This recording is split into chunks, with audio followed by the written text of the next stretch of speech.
Assalamualaikum warahmatullahi wabarakatuh. Innal hamdalillah, Allahumma shalli ala Muhammadin wa ala alihi wa ashabihi ajma'in, amma ba'du. Para pemirsa yang insyaallah dirahmati Allah Subhanahu wa taala. Pada malam ini kita kembali melanjutkan pembahasan terkait dengan hakikat puasa. Kemarin kita telah sampai pada bagian kedua, yakni mempuasakan mata dengan tatapannya. Pada malam ini kita akan membahas tentang bagaimana mempuasakan lisan atau bibir kita. Namun sebelum kita lanjut, pada malam ini insya Allah ada suasana berbeda karena kami didampingi oleh istri tercinta, yang mana beliau akan membacakan firman Allah Subhanahu wa taala terkait dengan bagaimana kita diperintahkan oleh Allah Subhanahu wa taala untuk menjaga lisan. Namun para pemirsa sekalian, lebih awal kami sampaikan cukup Bapak Ibu mendengar suaranya beliau. Kami tidak tampilkan wajahnya dalam video ini. Para pemirsa yang dirahmati Allah Subhanahu wa taala, baik, mari bersama kita dengarkan lantunan ayat suci Al-Qur'an yang akan diantarkan oleh qari'ah kita Nurjiah Umar SPDI. Kepada beliau dipersilahkan. أعوذ بالله من الشيطان الرجيم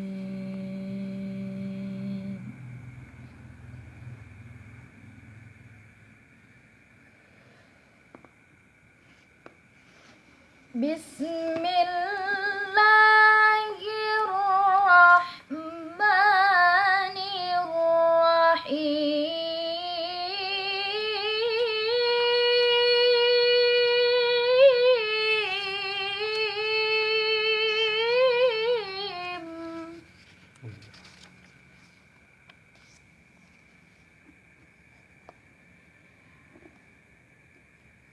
يا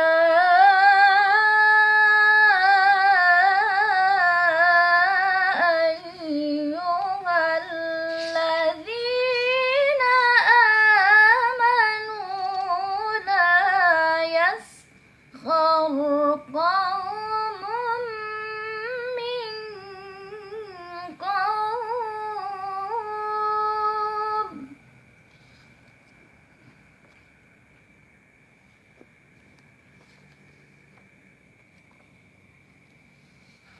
لا يسخر قوم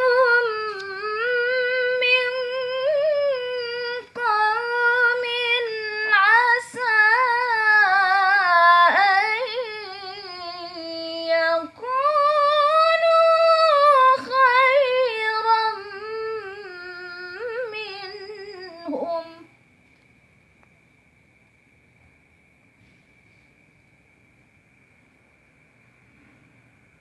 ولا نساء من نساء عسى أن يكن خيرا منهن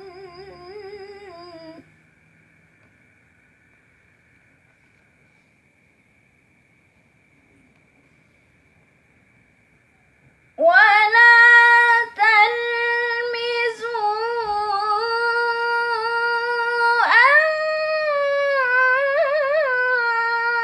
أنفسكم ولا تنابزوا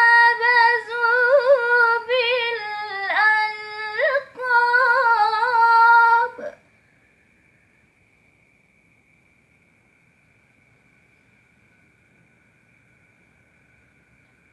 بئس الاسم الفسوق بعد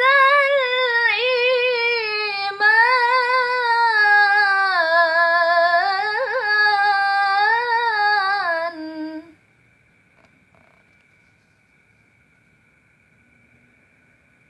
ومن لم يتب فأولئك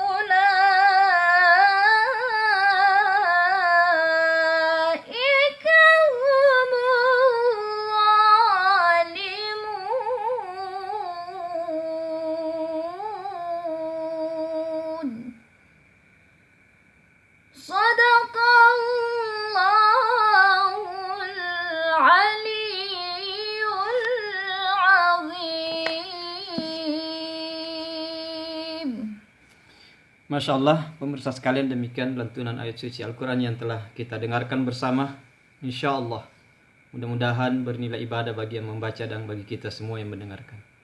Para pemirsa yang insya Allah dirahmati Allah Subhanahu wa Ta'ala, di dalam kita menjalankan ibadah puasa, salah satu fasilitas yang ada pada diri kita yang mesti kita jaga adalah lisan atau ucapan kita.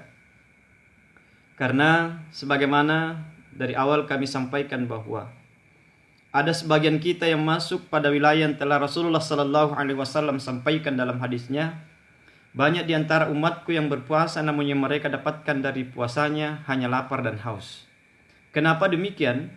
Karena boleh jadi pada saat mereka berpuasa hanya menahan tidak makan, tidak minum, dan hal lain yang bisa membatalkan puasa dari terbitnya fajar sampai terbenamnya matahari. Namun kadangkala mereka tidak menjaga hal-hal yang bisa mengurangi nilai pahala mereka sedikit demi sedikit, akhirnya menjadi sia-sia dan hanya lapar dan haus yang mereka dapatkan.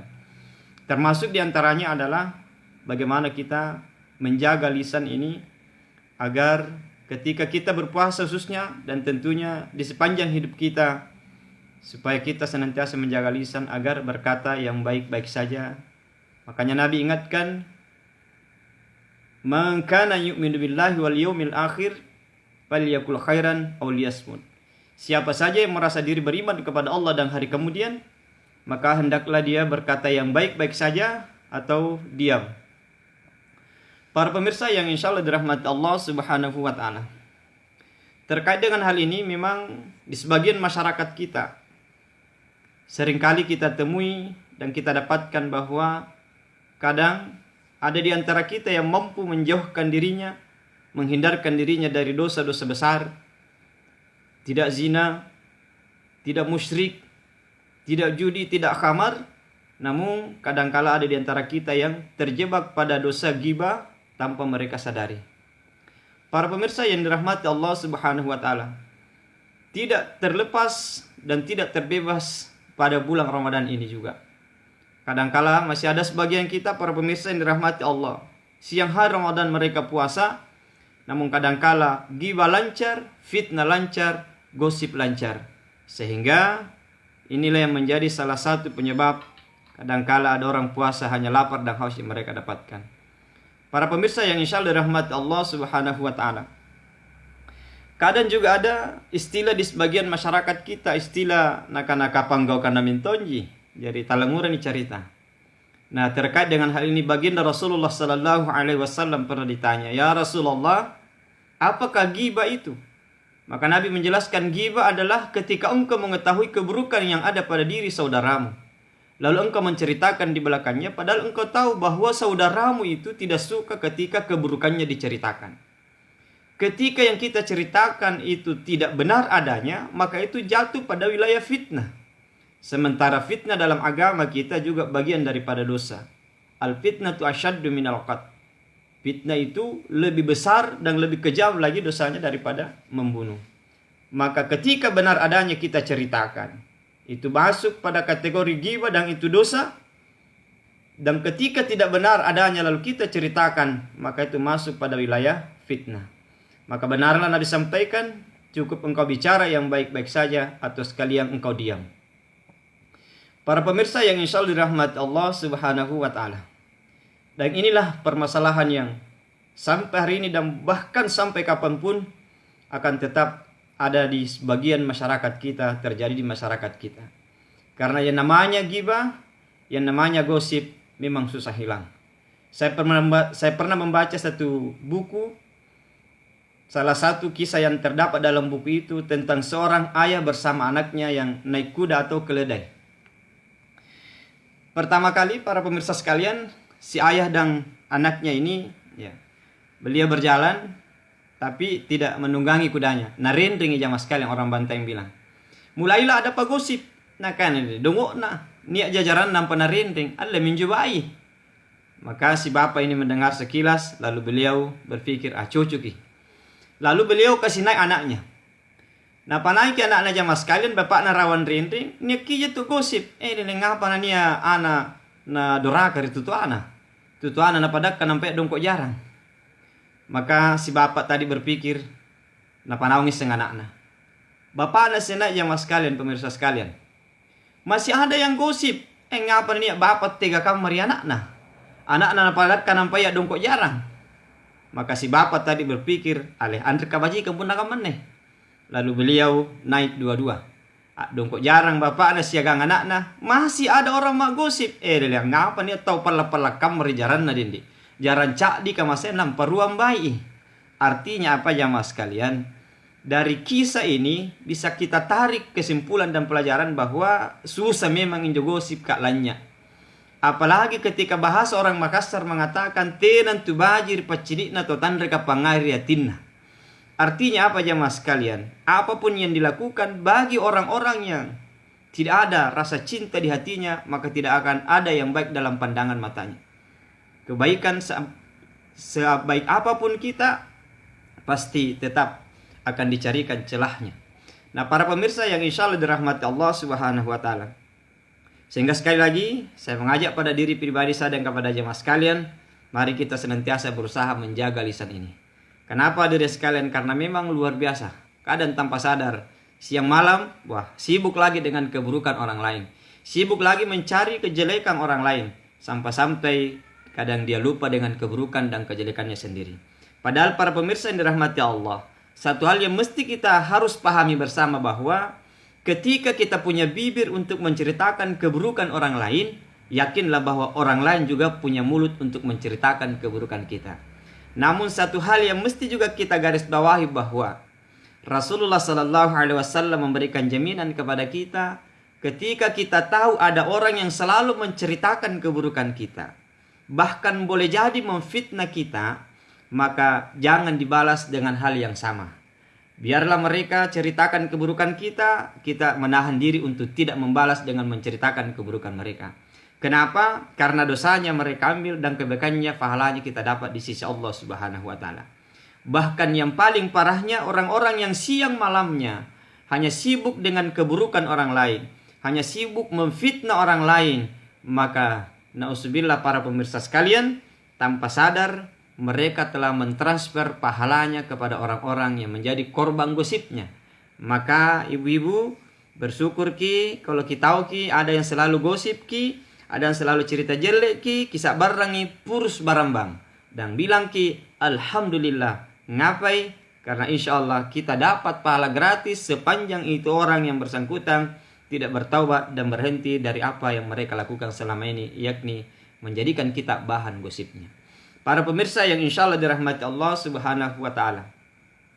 Memang ya sekali lagi bahwa bicara persoalan gosip ini hadirin pemirsa sekalian luar biasa. Jangankan di pesta-pesta pernikahan para pemirsa yang dirahmati Allah. Orang kadang pergi pengajian saja, orang kadang ikut majelis ta'lim saja, yang namanya ghibah, yang namanya gosip kadang susah hilang. Ada orang yang baru pertama kali kasihan memakai jilbab, jadi bahan gosip lagi. Kentaraan yang jemaah nampak belajar jilbab kodong. Tidak sesuai bajunya dengan jilbabnya, kayak mami umbul-umbul berjalan. Ngapa kita ngipawam pali? Nisar sentu salah dumpiri panitia kamase gosi misen na jama. Anjo panitia na maring sangin labi duit na boya. Na tuan jadi kamase mingka jalan kote bari na tuan angki. Padahal ngandri talum batu. Min resi nampai pemirsa sekalian biasa ngok biji pole. Kamanakan riwala nangai duduk ngandre jalan kote kodo. Ina haji calawo nakana sanang ki ustaz. Sunna jingan ria buku ngaparallu. Ini para pemirsa yang dirahmati Allah Subhanahu wa Ta'ala. Bahkan para pemirsa yang dirahmati Allah, ustaz lagi Pak Ibu biasa jadi bahan gosip. Ini to menyengundang ustaz calida. Jadi cak di lelen datul. Yang penting tahu tidak careless, jadi cak di rantas lelen sakul. Lebih parah. Nakana ngapo ko na orang-orang kau nakana tino ko nganjo ustaz ka. Ngapa yang nyinggung cara mana nyinggung. Para pemirsa yang dirahmati Allah, kami para penceramah ya di saat berceramah seperti ini nakana tutoya anyam bila pampan jeki. Neto mutusalla nataba na besol sedikit. Neto musalla natabasanna. Iya minna natabasanna kebiasa pemirsa sekalian. Ketika kita ceramah langsung di hadapan mereka biasa mana tak murid teler tak murid mantap menawak muncul.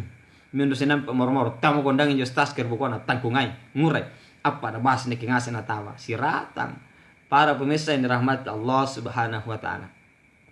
Apalagi ibu-ibu, bapak-bapak semuanya, ya kalau di pesta-pesta pernikahan, biar berapa dikasih naikkan anak ta, mana barangkali 1 miliar, yakin dan percaya. Pasti ada gosip. Susah hilang. Karena biasa di sana pusatnya. Kagak sintongin ya ibu-ibu jamaah sekalian. Niki ki bagari bala kang ngupas bawang, 30% kupas bawang, 70% kupas kehidupan orang lain. Ini kadang terjadi. Nih para pemirsa dirahmati Allah. Biasa niki mah kiri-kiri daging, kiri-kiri tuh daging ada deh. Cari tahan dan 1 miliar bini pane kang anak. Nampak ruang kayu jaran na puluh. Angapa na kate pusing. Gasing kero rokok minro. Kagak sintungin tini ibu para pemirsa yang dirahmati Allah masuk kategori pasukan kantong hitam. Niki salah kiri daging tidak pada salah kiri daging pas saya komite si kata. Napan tama di kantong lele nampan apa sambil sulit tanpa sampai yang motor sampai nakalepet. Ia menjadi karena daging rasa sakul. Yang mudah-mudahan di antara pemirsa yang menonton video ini tidak ada. Amin. Dan kadang memang ada ibu-ibu masuk golongan Columbus. Ya, kelompok ibu-ibu pembungkus. Jadi biasa kajarian punanya tahu Pak Buntin, tahu pesta pasunna, kesilek bayi kodontina pana lakbus tonanya, lakbus mi daging. Nakana mi patana bala anjo daging ni boli ilalan rika mararawangan nakatin ruangan ya pajaga nasapang arena. Mingka kamanya na pajaga na daging akam maton jilak busuk na apatala busuk kasapan na roko. Tapi di kampung na tawa ibu-ibu tidak jinak roko alalin naji sanakang.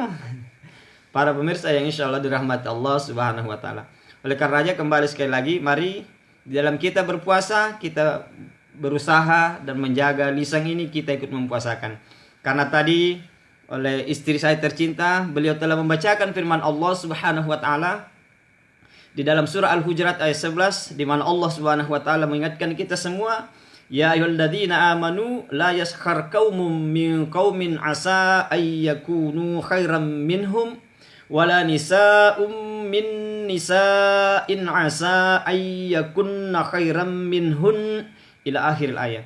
Wahai orang-orang beriman kata Allah, janganlah suatu golongan, suatu kaum mengolok-olok, menghina, mencibir golongan yang lain. Karena boleh jadi yang diolok-olok, yang dicibir, yang dihina justru lebih mulia di sisi Allah. Jangan pula wanita-wanita kata Allah. Nah, tadi Bapak Ibu di awal ayat secara umum orang-orang beriman. Kemudian di lanjutan ayat langsung natap Allah Ta'ala. Tiatong ko pwes rea bayine na calla-calla parana bayine. Kenapa? Karena boleh jadi baina ni calaya bajikangan na baina calaya. Dan ini yang kadang terjadi. Biasa jagoan ngi pacini-cini kan atau ni cinikia. Dalam dunia olahraga misalnya Pak. Atakruki. Nah kan ada dumpala na ustas katangan usumes keras. Plus. Ikau sen tamak buagang. Kajo ka posuatan ni kulle. Ini para pemirsa yang dirahmati Allah. Pagolo laban na komentari. Jagoan ngi penonton apa Bapak Ibu. Nah kareke de nu tendang gol mi erotta ka de te nagepere na iya pemirsa. Nah itu. Lanjutan ayat Allah sampaikan, jangan wanita-wanita mengolok-olok sesamanya wanita karena boleh jadi wanita yang diolok-olok, yang dicela, dicibir itu justru lebih mudah di sisi Allah Subhanahu wa taala. Dan jangan kalian saling mencela kata Allah. Jangan saling memanggil dengan panggilan yang buruk. Sesungguhnya panggilan yang paling buruk adalah panggilan buruk setelah iman. Dan siapa yang tidak bertaubat kata Allah dari dosa gibah tadi, dosa menceritakan keburukan orang lain, dosa memfitnah orang lain, dosa mengumbar aib orang lain di belakang mereka, nauzubillah, kata Allah di penghujung ayat, faulaika humuz zalimun, sesungguhnya mereka termasuk orang-orang yang zalim. Para pemirsa yang insyaallah dirahmati Allah Subhanahu wa taala. Sebagai kesimpulan daripada tausiah ini bahwa di dalam kita berpuasa, mari kita berusaha menjaga semua fasilitas yang Allah berikan kepada kita, mempuasakan semua yang Allah berikan pada kita dari lahir sampai batinnya kita, termasuk dan terkhusus pada kesempatan ini, bagaimana kita berusaha menjaga lisan kita, menjaga bibir kita, agar di saat kita berpuasa benar-benar mampu mengantarkan kita menjadi orang-orang yang la'allakum tattaqun, yang tidak hanya mendapatkan lapar dan haus saat berpuasa karena hanya tidak makan dan tidak minum yang mereka tahan. Tetapi lebih daripada itu termasuk menceritakan keburukan orang lain sampai memfitnah orang lain, nauzubillah, kadangkala tidak bisa dihindarkan. Para pemirsa yang dirahmati Allah, demikian tausiah yang sempat kami sampaikan pada kesempatan ini, dan mudah-mudahan sekali lagi ada manfaatnya terus pada diri pribadi kami. Yang benar datang dari Allah, yang salah datang dari pribadi kami, sehingga mohon kiranya dimaafkan. Billahi fi sabilil haqq fastabiqul khairat, wallahu a'lam. Assalamualaikum warahmatullahi wabarakatuh.